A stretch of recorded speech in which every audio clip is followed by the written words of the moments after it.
Hi friends. నేను మీ నరసింహ. తెలుగు పల్లవి ఛానల్‌కి స్వాగతం. ఫ్రెండ్స్, ఈరోజు మనం చెప్పుకోబోయే కథ 'చిత్రమైన సమస్య'. ఈ కథను రాసిన వారు వై. రమణమూర్తి గారు. కౌటిల్య నగరాన్ని ఖడ్గసేనుడనే రాజు పరిపాలిస్తూ ఉండేవాడు. అతడు వీరశిఖామణి. అతని కత్తికి, మాటకు కూడా ఈ లోకంలో ఎదురు లేకుండా పోయింది. ఒకనాడు ఖడ్గసేనుడు కొలువులో ఉండగా ఆర్తనాదం చేస్తూ ఉన్న ఒక స్త్రీ అతడి ఎదుటకు వచ్చి నిలబడింది. ఖడ్గసేనుడు ఆ స్త్రీని ఓదార్చి, దుఃఖానికి కారణం ఏమిటి అని అడిగాడు. అందుకామె, నా పేరు చంద్రావతి. నా భర్తను కాలయక్షుడు అనే రాజు అన్యాయంగా బంధించి చెరసాలలో పడవేశాడు. సర్వశక్తులు గల ప్రభువు అని కదా మీకు బిరుదు.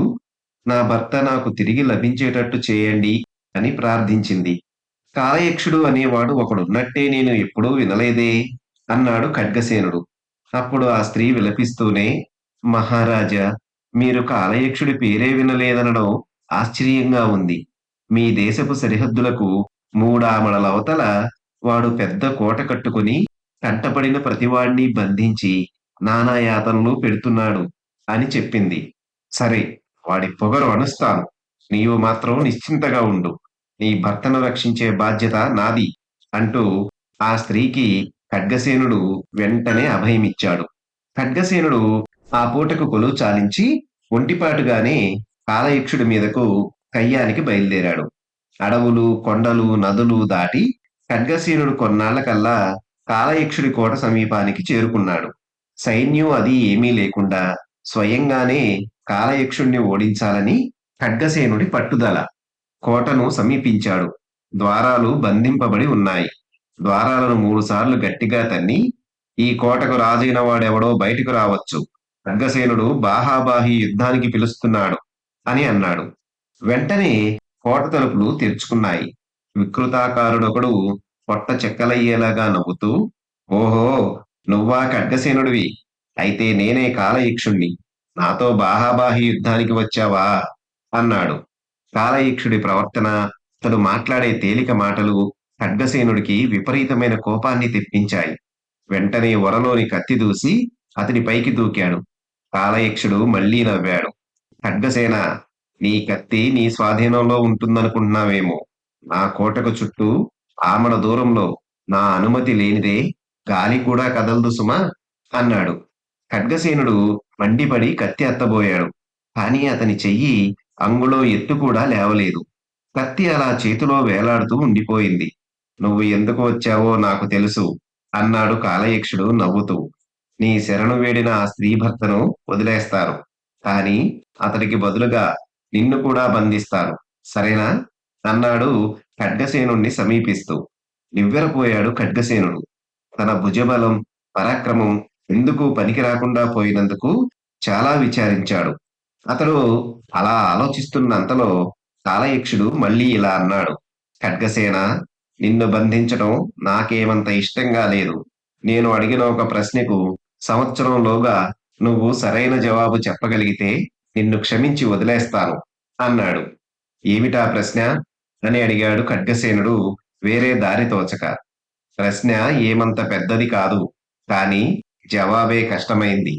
అయినా ఆ ప్రశ్న విను. అన్నిటికన్నా స్త్రీ మిన్నగా కోరేది ఏమిటి?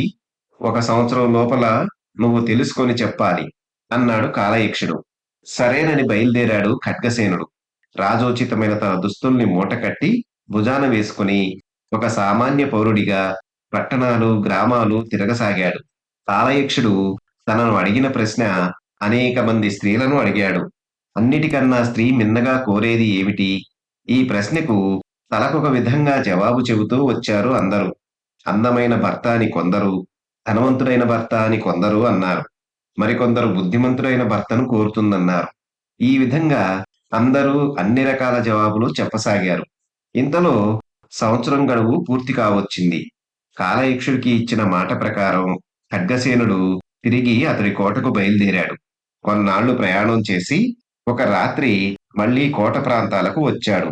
ఖడ్గసేనుడు ఆ రాత్రికి కోట పక్కనే ఉన్న అడవిలో కాలం గడిపి తెల్లవారి కాలయక్షుణ్ణి కలుసుకోవచ్చుననుకొని ఒక చెట్టు కింద విశ్రమించాడు. బాగా నడిరాత్రి అయ్యేసరికి దూరంలో ఒక చిన్న వెలుగు కనబడి స్త్రీ రోదనం వినబడింది. ఖడ్గసేనుడు నిద్రమత్తులోంచి బయటపడి ఆ స్త్రీ కంఠస్వరం వినబడిన చోటుకు వెళ్ళాడు. వికృతాకారి అయిన ఒక వృద్ధ స్త్రీ అతడి కంటపడింది. ఇంత రాత్రివేళ ఎందుకు దుఃఖిస్తున్నావు అని అడిగాడు ఖడ్గసేనుడు. నాకు ఇప్పుడు 80 ఏళ్ల వయసు. నన్ను వివాహం చేసుకునేవాడెవ్వడూ దొరక్క 60 ఏళ్ల నుంచి ఇలా దుఃఖిస్తున్నాను అన్నది ఆమె ఏడుస్తూ. ఖడ్గసేనుడు ఈ మాటలు విని చాలా ఆశ్చర్యపడ్డాడు. ఇంత వికృతంగా ఉన్న వృద్ధురాలికి వివాహం మీద అంత కాంక్ష ఏమిటా అనుకున్నాడు. అతడి నోటి నుంచి మాట రావడమే కష్టమైంది. అతడి ఆశ్చర్యానికి కారణాన్ని గ్రహించిన ఆ వృద్ధ స్త్రీ ఇలా చెప్పసాగింది. ఖడ్గసేన మహారాజా, మీరు ఇప్పుడు చాలా ప్రాణాపాయ స్థితిలో ఉన్నారు. మీరు కాలయక్షుడి ప్రశ్నకు సరైన జవాబు తెలుసుకోలేకపోయారు. ఆ ప్రశ్నకు సరైన జవాబు నాకొక్కదానికే తెలుసు అని అంది. అయితే ఆ జవాబు చెప్పి పుణ్యం కట్టుకో. నీకు ఏది కోరినా ఇస్తాను. మాట తప్పను అన్నాడు ఖడ్గసేనుడు. సరే, మాట తప్పనన్నావు కనుక చెబుతున్నాను. కాలయక్షుడి ప్రశ్నకు జవాబు స్త్రీ అన్నిటికంటే మిన్నగా కోరేది ఏమిటంటే తన ఇష్టానికి ఎవరూ అడ్డు చెప్పకపోవడమే అన్నది ఆ వృద్ధ స్త్రీ. సరేనని ఖడ్గసేనుడు ఉదయమే కాలయక్షుడి వద్దకు వెళ్లి ఈ జవాబు చెప్పాడు. జవాబు వింటూనే కాలయక్షుడు ఆశ్చర్యపడి ఖడ్గసేనుని తెలివితేటలను మెచ్చుకొని అతణ్ణి వదిలేశాడు. బ్రతుకు జీవుడా అనుకుంటూ ఖడ్గసేనుడు నేరుగా ఆ వికృత రూపి అయిన వృద్ధ స్త్రీ దగ్గరకు వచ్చి, నీకు ఏమి కావాలి కోరుకో అన్నాడు. వృద్ధ స్త్రీ నవ్వింది. తనకు కావలసిందేమిటో ఇప్పటికీ ఖడ్గసేనుడు గ్రహించలేకపోయినందుకు ఆమె ఎంతో ఆశ్చర్యపడింది. మహారాజా, నాకు మాట ఇచ్చారు. ఇదిగో నాకు కావలసిందేమిటో చెబుతున్నాను. 60 ఏళ్ల నుంచి నన్ను వివాహం ఆడే వాడి కోసం ఎదురు చూస్తున్నాను. నేటికి మీరు కనిపించారు. నా పైన కరుణ చూపించారు. మీ ఆస్థానంలో ఏ వీరుడినైనా చూసి నాకు పెళ్లి చేసి చిరకాలం నుంచి ఉన్న నా కోరిక నెరవేర్చండి అన్నది. ఖడ్గసేనుడి నెత్తిన పిడుగు పడ్డట్టయింది.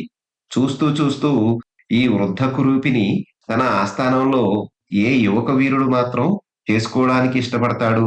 అయినా వాగ్దానం చెల్లించాలి కదా! ఆమెను వెంటబెట్టుకొని తిరిగి కౌటిల్య నగరానికి వచ్చాడు.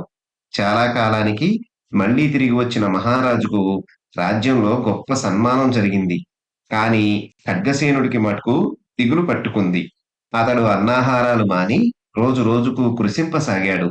ఎవరెన్ని విధాలా అడిగినా అసలు కారణం బయట పెట్టలేదు.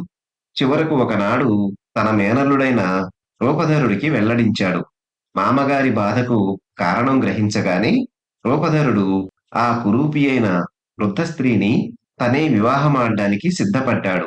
రూపధరుడికి ఆ వృద్ధ స్త్రీకి వివాహం జరిగిపోయింది. అందరూ లోలోపల ఏమనుకున్నా రాజకుటుంబానికి సంబంధించిన విషయం గనక ఆ కురూపిని గౌరవించక తప్పింది కాదు. చక్కగా అలంకరించబడిన గదిలో పెండ్లి కుమార్తె ఉన్నది. రూపధరుడు అక్కడికి వెళ్ళాడు. ఆశ్చర్యం! అక్కడ అతని కంటికి కనబడిన స్త్రీమూర్తి వృద్ధురాలు కాదు. ఒక చక్కని యువతి, అపురూప సౌందర్యవతి. రూపధరుడు నివ్వెరపడి, నువ్వెవరవు అని ప్రశ్నించాడు. నేనా? రూపధరుడి భార్యను. కొంత శాపం విముక్తి చెందిన ఆ వృద్ధ స్త్రీని నేనే అని నిజం వెల్లడించింది. ఇందుకు అతను మరీ ఆశ్చర్యపోయాడు. సుందరి, నీకు కలిగిన శాపం ఏమిటి? అది తొలగే మార్గమేమిటి? అని ఆత్రంతో అడిగేసరికి ఆమె ఇలా బదులు చెప్పింది. రాజకుమార, కురూపినని ఎంతమాత్రమూ సంశయించక మీ మామ మాటను నిలబెట్టడం కోసం నన్ను నీవు పెళ్లాడ్డానికి అంగీకరించడంతో నాకు సగం శాపం పోయింది. ఇంక తక్కిన సగము అనగా పూర్తి శాపం పోవడానికి నిన్ను నేనొక ప్రశ్న వేస్తాను. నాకు శాప విముక్తి కావడం నీవు చెప్పే జవాబు మీద ఆధారపడి ఉంటుంది అన్నది. ఆ ప్రశ్న ఏమిటి చెప్పమని రూపధరుడు ఆమెను తొందర పెట్టాడు. అప్పుడామె, ఈ సుందర రూపంలో నేను రోజూ కొన్ని గంటలు మాత్రమే కనిపించగలను. కనుక ఆలోచించి చెప్పాలి. నేను ఏ ఏ వేళల్లో ఈ రూపం ధరించాలి అని అడిగింది. తడుముకోకుండా రూపధరుడు, నీ ఇష్టమే నా ఇష్టం అన్నాడు. ఈ జవాబు వినగానే ఆ యువతి రూపంలో ఉన్న వృద్ధ స్త్రీకి పట్టలేనంత సంతోషం కలిగింది. వెంటనే రూపధరుణ్ణి సమీపిస్తూ, నాకు మీరు ఏ అడ్డంకి చెప్పకుండా సమస్యను నా ఇష్టానికి వదిలేశారు. కనుక ఇప్పటికి నా శాపం పూర్తిగా నివృత్తి అయింది. నేనిక అన్ని వేళలా ఈ స్వరూపంలోనే ఉండిపోగలను అని చెప్పింది. చూశారు కదా ఫ్రెండ్స్! ఇది ఈ రోజు కథ. మరొక మంచి కథతో తదుపరి వీడియోలో కలుసుకుందాం. ధన్యవాదాలు.